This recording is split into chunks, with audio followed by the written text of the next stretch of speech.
Hey, how you guys doing? It's producer and Brothers Comics. Welcome to What We Missed in Wrestling, our look back at wrestling in 1989 through pay-per-views. And we are almost done, y'all. We are at Halloween Havoc 1989 with WCW. Um,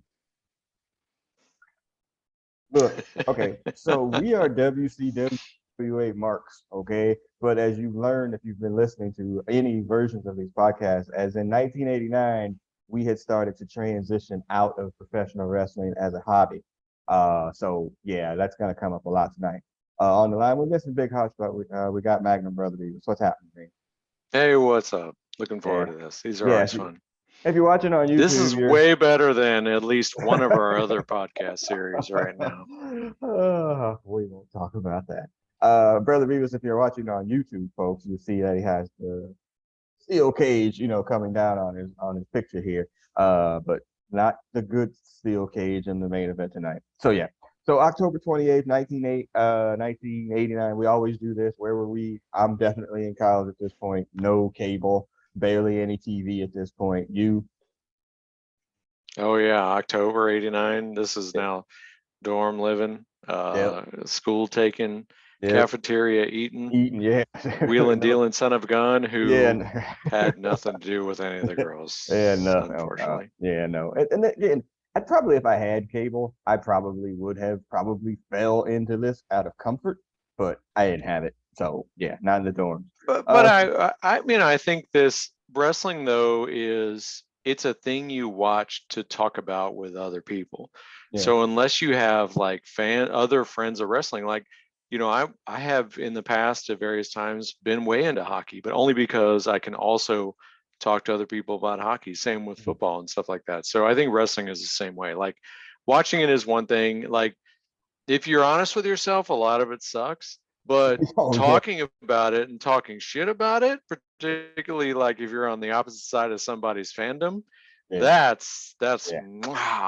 where the That's the money sweet is. spot. Yeah, I mean, but it is so niche. I mean, Hutch calls it one of the pillars of nerddom. That having people that are into that is just like and not the fair weather people that just like, hey, I know like this in a global sense, like the people that know kind of what's going on, which is a who and what we were at the time. So Mm. a crowd of 7,300 But people, and it looked I always very do. small. I do every time I'm in any kind of mixed company with when wrestling comes up. I always make a point of saying there's two types of people in the world: people that admit they watch wrestling and people that watch wrestling. Everybody's seen this shit to one Yeah, degree or exactly. another. Yeah, yeah, Whether exactly. How you much? want to talk about it, That's for you've sure. seen some professional wrestling in your life. Mm. So yeah, this is the Philadelphia Civic Center, 7,300 people. I think this is where ECW used to when they started their thing. Because I'm like, man, that all the signs and all that looks like the same or whatever. Our broadcasting crew is Bob Caudle and Jim Ross. Uh, and then our backstage person, I didn't even write the dude's name. That is Craig Spencer or something like that. He's a fake ass Somebody Tony like that. Schiavone, man. And he's Yeah. got the Tony Schiavone haircut, the Tony Schiavone glasses. This is not a good look. So this will be part one of this. Well, and they had a Gordon Soley like got Yes, a couple backstage yeah. interviews too. This will be part one of our Halloween Havoc watch along here. The part two will be the watch along match, which is going to be the Steiner brothers versus Doom. So we'll go through the matches. I got some information about people on here, and we get to play RIP for some new wrestlers that we hadn't seen on the other pay per views. Speaking of which, match number one, y'all, Tom Zenk, RIP 2017 versus Tom Mike. Zenk is dead.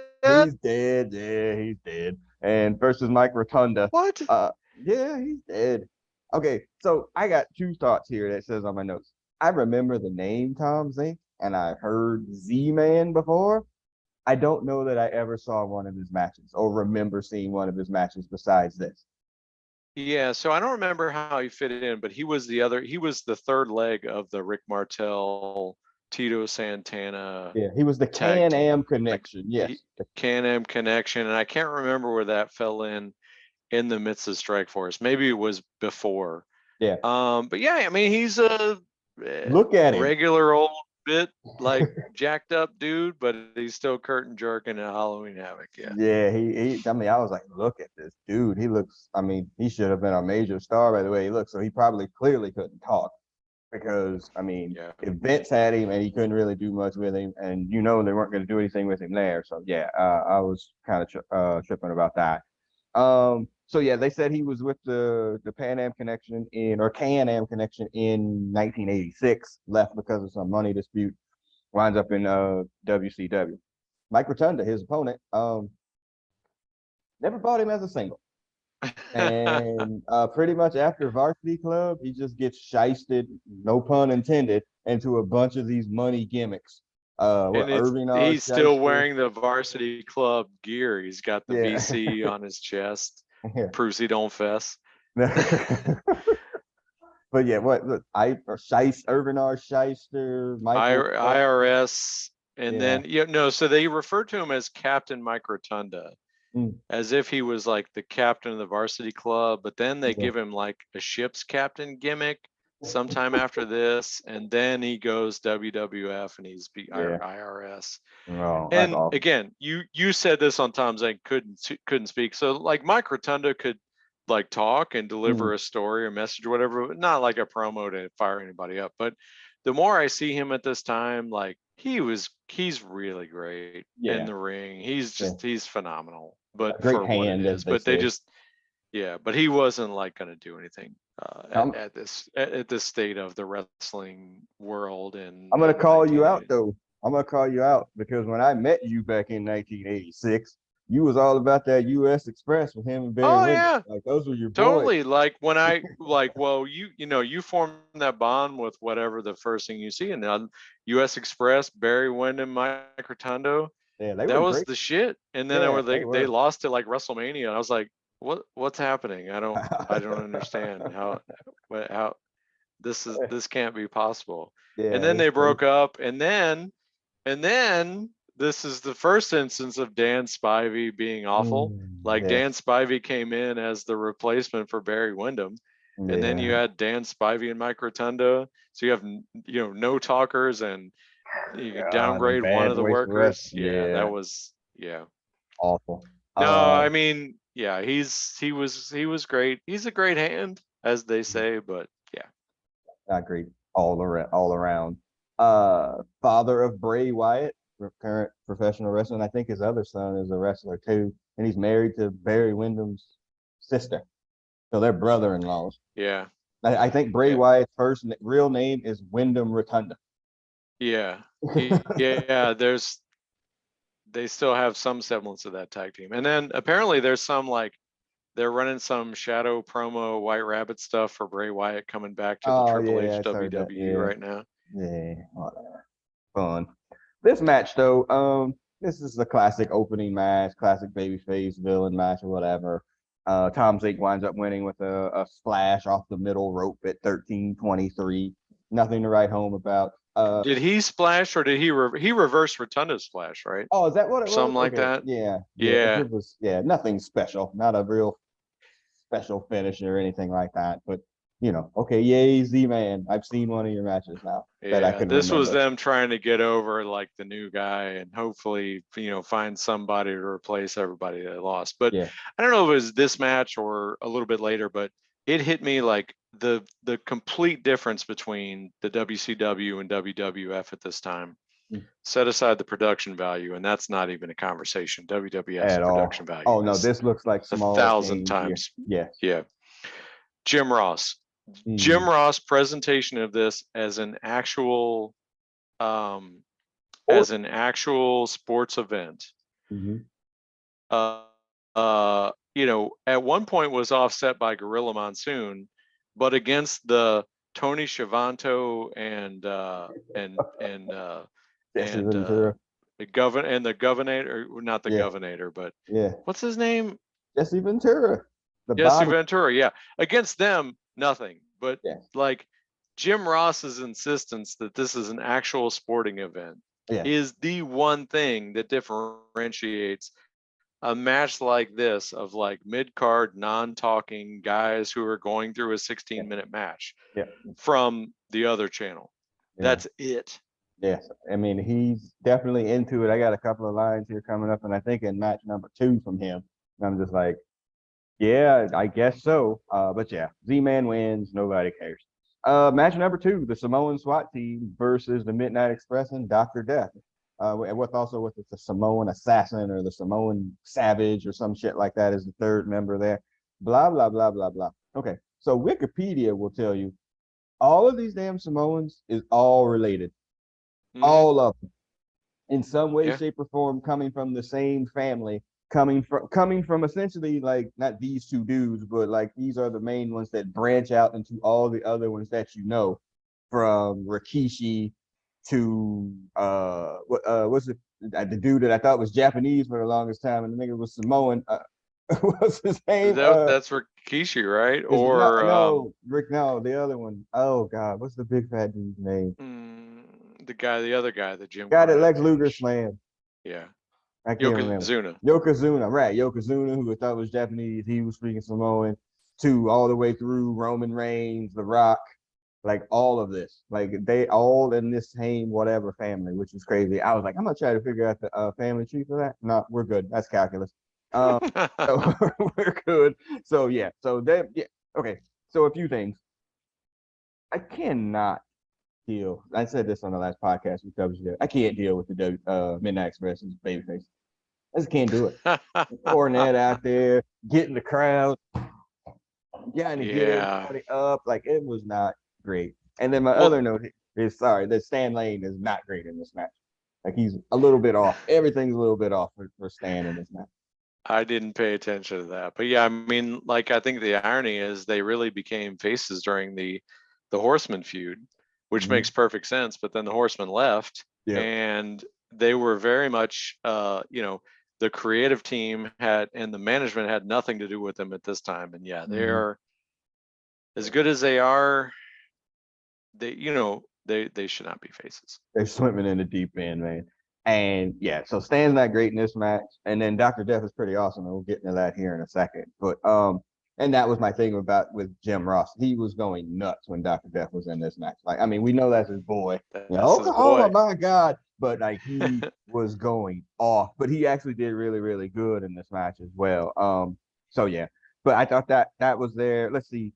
What's oh yeah. Well, so and it's crazy because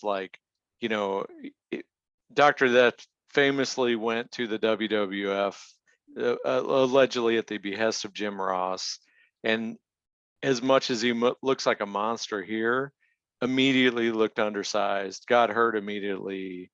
Just and in the big, put a guy who's on the borderline of size and in a smaller ring or in a larger ring automatically makes him look smaller. It's just amazing, like what a monster he was here, and how he just was never made for the WWF. And then punked out completely on Tough Enough and gets knocked the fuck out and essentially ends his career because there was no recovering from drooling on the ground like that. So yeah, there was that. So my note in here says the intro was way too long for this match, and I know this is something Cornette complains about in the WWF now, but the intro for them to get to the ring and get started, way too freaking long. Like, oh my God, get it freaking started here, whatever. Lots of racist talk still from Jim Ross about the Samoans and their hard heads, and these guys are college educated. He went to college. They, they're raised on the streets. A lot of that bullshit. And then, like I said, and then Stanley's kung fu, man. Not great.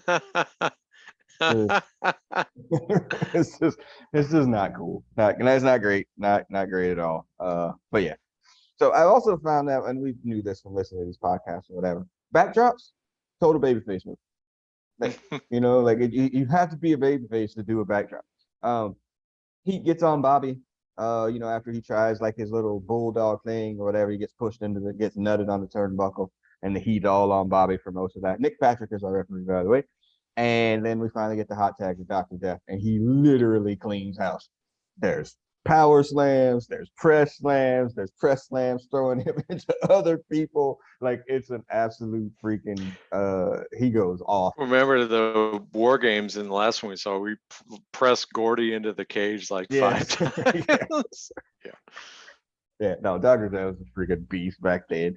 And so then everybody winds up in the ring, and then somehow Stan gets pushed into Jim Cornette and hits his head on the tennis racket.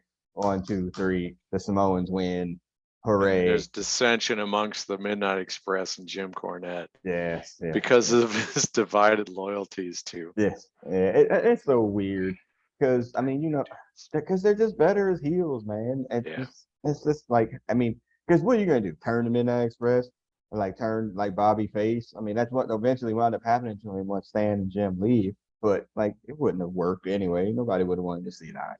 Yeah, I mean, as many times as heels, they're made to look feckless in any number of ways for the Right. baby face's benefit. That works. But when you're a baby face and you're made to look feckless, then it doesn't Yeah, work. it You just just doesn't. look feckless.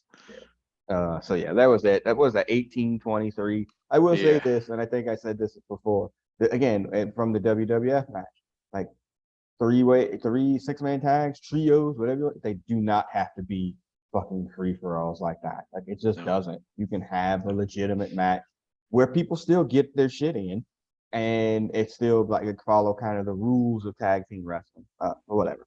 I skipped over Bruno Sammartino being the guest referee in the main event. Um, he's from Pittsburgh. He's in Philadelphia. Now, for you geography hacks, they're not that close. Okay, just that FYI, Philadelphia people and Pittsburgh people, completely different people. I can give you Yep. true facts on that one. And yeah, so having him there is just like that's a hot shotting name into this thing. So yeah. And I never watched the Bruno Sammartino match ever. You aren't we too old or young for this? Yeah, I can't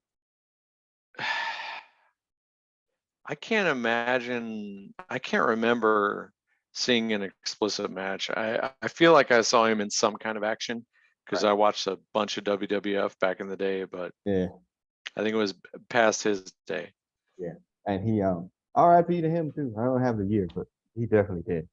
Match number 3, y'all. This one hurts. My note says it's the Cuban Assassin versus Tommy Rich. Both of them alive, surprisingly. Um, okay. I love Tommy Rich in the 80s, man. Loved him. That was my favorite wrestler. It was my aunt's favorite wrestler. She watch wrestling with us. That was my favorite wrestler. I saw that Buzz Sawyer feud. I saw him feud with Austin Idol. Like I saw all of these things with Tommy Rich. He was like my favorite wrestler. This is not that Tommy Rich that I saw in the early 80s. Like, he don't look the same. Definitely, I don't know, conservatively 30, 40 pounds heavier. This is not even him at his fattest. Like by the time he gets to like what's the Royal Family or what's that group that like had Ricky Morton being a heel too? Oh, yeah. The Dutch, what the hell was it called? Were they the Blue Bloods or something Something like like that? that. Yeah, And they then get there's the the full-blooded Italians in yeah, where he got ECW. all in ECW and he was huge with the dyed black hair. Yeah, just the less we say about this match, the absolute better. Yeah, He looks I mean, awful. I had heard about Tommy Rich and Reverent Tones, but I had Mhm. not seen those things. So I'm like, okay, Tommy Rich, he's kind of like a sorry built Yeah. Ricky Morton, I They, guess. I mean, I look do like a love the Lou broke Thesz ass press. Ricky Morton. It Yeah, but looked the like Lou press in this one was not great. well, he at least hooked the legs with his legs, but It's bad, dude. Come on. yeah. This was not great. Like, I mean, again, for you younger folks, go catch a YouTube or something like that and go look for Tommy Rich versus Buzz Sawyer. Like, I mean, you're talking about some brutal matches, blood everywhere. And again, if this was a real sport, which it is in a sense, but if this was a real sport, I would tell you that like after, certain boxers box a little bit and they get knocked around and shit, and they're just not the same after, I would say that this is what happened to him. He just wasn't the same, even though it was a work, situation. Like he just wasn't the same after that. Like he just couldn't recover from those. I mean, those matches were brutal, lots of bleeding and all that. And he just never recovered. So whatever. But yeah, this Do is we know where he was during that time? Because that was Georgia Championship Wrestling, right? correct. Yeah, and he's what, the 5-day NWA champion or whatever. Yeah. So where did he go in the interim? Or was he It just seems like I think off? he was back into the territory still because I think Mid South was still going at that time. Um, Memphis and the AWA is what I've yeah, been led to believe. yeah. So yeah, he was gone, and every time he came back, he was fatter. Just not good. It's just not good, man. Yeah, 829. He wins. Yay, that's it. No more. No talk. That's it. And then we get to match number 4 to make me Oh, even more you angry. forgot to mention, you kind of did touch on this, but the Philadelphia crowd was raining Tommy Rich sucks Oh, down on the match. I might Yeah. have missed that, but it Yeah. makes sense. Oh, this crowd is definitely for the baby face or the heels, like Yeah. very much so. Which leads us to match number 4, the Fabulous Freebirds, who suck completely. They're terrible, versus the Dynamic Dudes, who are worse than anything that you could possibly imagine. The dudes and dudes suck dick. This is Philadelphia, y'all. They're terrible. And then you said that they were with Cornette to try to do anything to get them over. Yeah, I mean, that's the only thing I can imagine. He's there, like, or again, like this is nearly the swan song for Cornette and Stan Lane, at least. And Yeah. they were very clearly looking for the successor to the Rock and Roll Express, Yeah. and we were going to get a steady diet of the Dynamic Dudes. And this crowd was not having it, and they are not good. Their matches are so awkward. Yeah. Yes. And Especially Johnny Ace. He's Johnny worse. Ace is bad, but to hear like all the modern day Shane Douglas, I got held down. No, No. you sucked. Come on. You All sucked, dude. right. I do suck dick, apparently. But I mean, the worst part of this is The Freebirds. like on the on a card with the Steiner brothers, Women's Tag Team of Doom, the Road Warriors, and set aside their performance, how they're presented, the Skyscrapers, Right. the Tag Team Championship match in the number 4 slot Yes. is the Fabulous Freebirds versus the Dynamic Dudes. The Fabulous Freebirds having the tag team titles is a travesty in and of itself. It's this version. Okay, this is Michael Hayes and Jimmy Garvin. Not great at all. And then they're wrestling. They're the heels. They're wrestling like baby faces. Yeah. And this, my thing here says this is Jericho coming out to Judas, singing, dancing, fucking moonwalking. I'm like, are you the fucking heels? Like, what the hell is this? Like, if the job of the heel is to get the babyface over, you're not doing them any favor whatsoever by burying them like that. Because you can hear the crowd cheering for you. Like, you can hear it, and they're just playing into it, freaking. Yeah. I was like, you know what, y'all suck. You're just wrestling somebody that's worse than y'all, and So Michael Hayes and Jimmy Garvin is better than Michael Hayes and Buddy Roberts. Yeah. Perhaps not like in terms of the performance.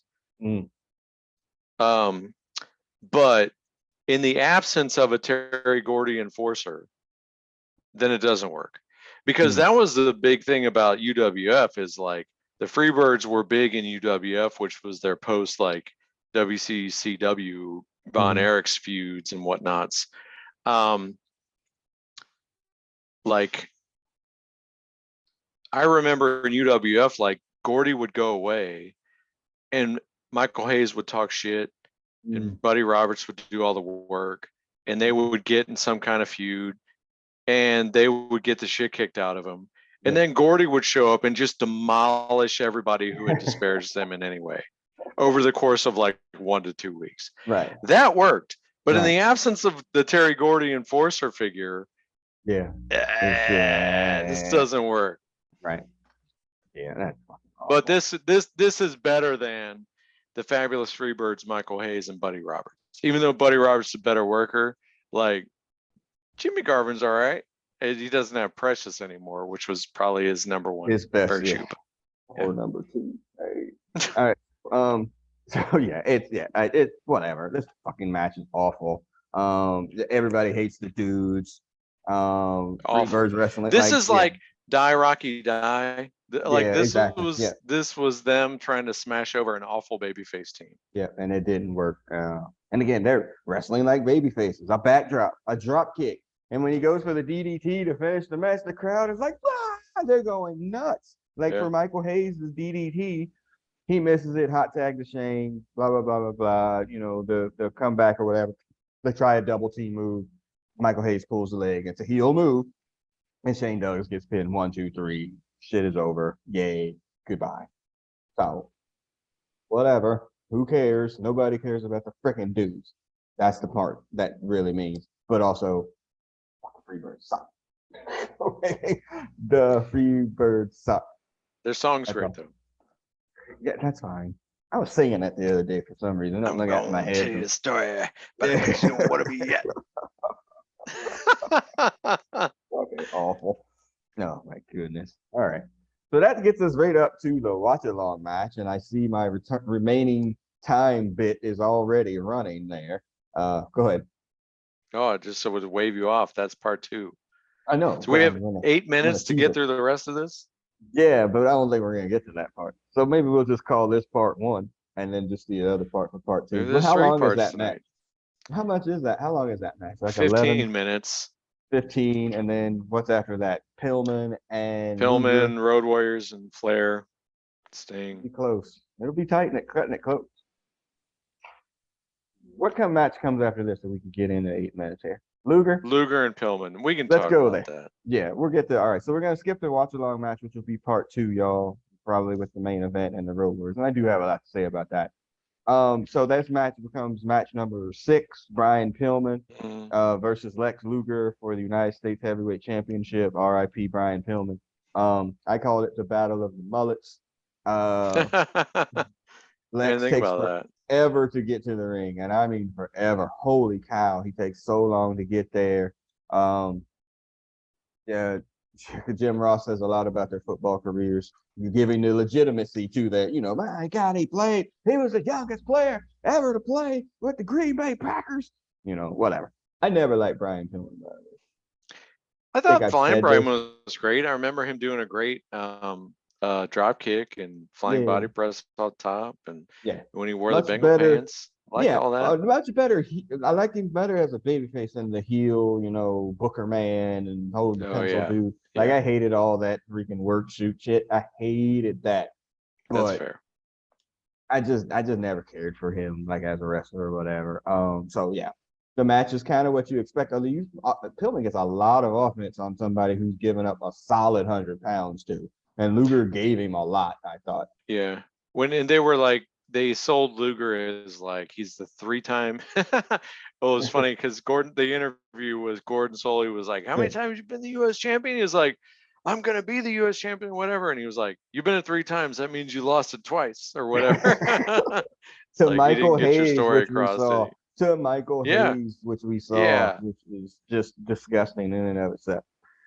So yeah, so Pillman, where we get to wind up getting the heat is where Pillman misses a big splash, tries to go off the top rope, he misses it, and then Luger's able to get some heat on him for a little bit.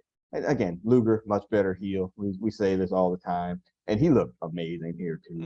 Like, and it's so funny, like because I was watching his documentary on A&E or whatever. I mean, he's obviously huge here. Like, I mean, whatever, he's huge. And then he left Lex expresses when he goes to the WWF, pretty still huge, and whatever he was doing the bodybuilding thing, WBF or whatever. When he comes back to Nitro, you could show movies on his back. He's so freaking huge. Like he is so blowed up, man. Like in the good muscular way. I don't know what new steroids, human growth hormone, or whatever he got on, but that shit worked. He was a freaking beast and monster there.